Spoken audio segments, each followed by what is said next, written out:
शिवसेना उद्धव बालासाहेब ठाकरे गुट के नेता नितिन तिवारी के नेतृत्व में आरटीओ कार्यालय के बाहर जोरदार प्रदर्शन किया गया।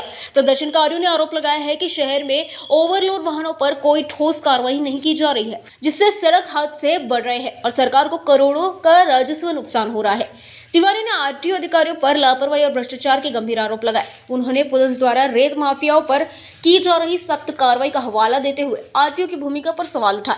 प्रदर्शनकारियों ने चेतावनी दी है कि जल्द सुधार नहीं हुआ तो आंदोलन और तेज किया जाएगा।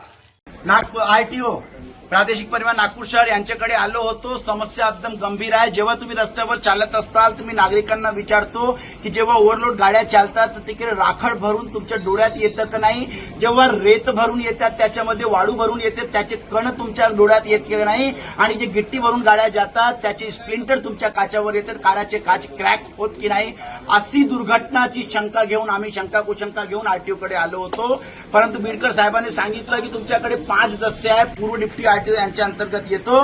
किरण बीडकर साहेबांना आम्ही सांगितलं की तुम्ही तत्काळ प्रभावी ह्या कारवाई करा, तुमच्या वाहनामध्ये जीपीएस लागलेले आहे त्यांचे जीपीएस चेक करा, तुमचे लोक घरी बसलेले आहे यांचे 2-2 एआरटीओ शुक्रवार आणि सोमवार हे ऑफिसमध्ये राहतच नाही। आणि गडकरी साहेब, आदरणीय गडकरी साहेब ह्या किरण बीडकर साहेबांच्या खूप मोठा उत्साह म्हणजे यांची शाबाशी करतात। मी प्रश्न विचारतो की गड्ड्यामध्ये आहे आरटीओ लोकांची, हा एक माणूस आहे याच्या घरी जाऊन याची सिव्हिल कारला चलान देऊन 19,000 रुपयाचा चलान दाखवला आणि रोडावर असे लोकांचे प्राणावर हल्ले करणारे वाहन फिरत आहे, पण यांना दोष नाही। दलालांचा रॅकेट काम करत आहे। मोकामध्ये आता रेतीवाल्यांवर मोका लागला, हे लोक आपल्या चलानमध्ये गौणखनिज दाखवत नाही। ह्या मोक्यामध्ये ह्या मकोक्यामध्ये हा आरटीओला का आरोपी करावा नाही एवढा माझा म्हणणं आहे। आणि हे जेवढे लोकल ट्रान्सपोर्टर आहे आमच्याकडे 12,000 एंट्रीचे पैसे द्यायचे नाही, तुम्हाला घ्यायचे असेल तर हे लोक मध्ये स्वमर्जीने तुमच्या मुलाबाळांना खाऊ घालण्यासाठी आम्ही तुम्हाला 6,000 5,000 रुपये देऊ,